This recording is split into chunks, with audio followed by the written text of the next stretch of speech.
નમસ્કાર મિત્રો, અમારી યુટ્યુબ ચેનલમાં તમારું હાર્દિક સ્વાગત છે। અમારી ચેનલમાં નવા હો તો લાઈક, શેર, સબસ્ક્રાઈબ જરૂર કરી લેજો।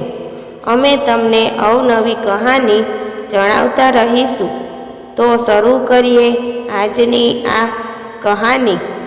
અમારી આ કહાની તમને કેવી લાગી એ કોમેન્ટ બોક્સમાં જરૂર જણાવજો। હિન્દુ ધર્મમાં મહાશિવરાત્રિનું વિશેષ મહત્ત્વ છે। આ વર્ષે મહાશિવરાત્રિ 8 માર્ચ 2024 શુક્રવારના રોજ આવી રહી છે। આ મેળામાં દૂર દૂરથી સંતો પણ પધારે છે। ભજન, ભોજન અને ભક્તિ સાથેનો શિવરાત્રિનો મેળો શરૂ થવાના હવે ગણતરીના દિવસો બાકી છે। ત્યારે આ શિવરાત્રિનો મેળો આસ્થાના પ્રતીક સમાન છે। આ મેળામાં દૂર દૂરથી શ્રદ્ધાળુઓ તો દર્શન માટે આવતા જ હોય છે, પરંતુ આ સાથે આ શિવરાત્રિના મેળામાં અનેક જગ્યાઓથી સંતો પણ પધારે છે।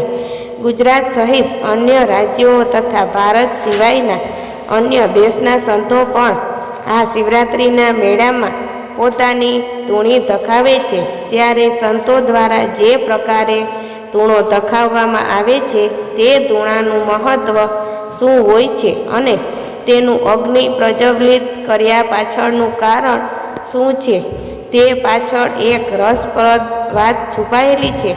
શિવરાત્રિના મેળાનો પુરાણોમાં પણ ઉલ્લેખ ભગવાન શ્રી કૃષ્ણના સમયથી આ મહાશિવરાત્રિનો મેળો ચાલતો હોવાનો પુરાણોમાં ઉલ્લેખ કરવામાં આવ્યો છે। ધૂણો તે અગ્નિનું પ્રતીક છે, જેમાં 24 કલાક અગ્નિદેવ બિરાજમાન હોય છે।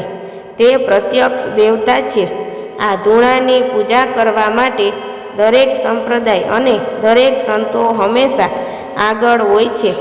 કોઈ પણ પરંપરા જેમ કે સીતારામ સંતો, ખાખી સંતો અને ઉદાસીન સંતો અગ્નિની પૂજા કરે છે।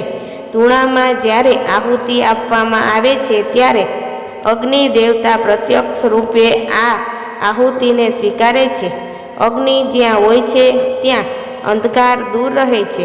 જ્યાં અગ્નિનો વાસ હોય છે ત્યાંથી અંધકાર દૂર હોય છે, જેથી આસુરી તત્વ પણ દૂર રહે છે। ગુરુમુખી ઘણી પરંપરા અને ઘણા સિદ્ધાંતોની પારદર્શકતા ગુરુમુખ દ્વારા અગ્નિની વિશેષતા બતાવવામાં આવી છે। આ સમગ્ર બાબતે શેરનાથ બાપુએ વધુમાં જણાવતા કહ્યું હતું કે ગિરનારમાં આવતા સૌ સંતો અગ્નિની સ્થાપના કરી, ધૂણાનું આહ્વાન કરી અને ધૂણામાં આહુતિ આપી અને ધૂણા પાસે બેસી પ્રભુની આરાધના કરે છે।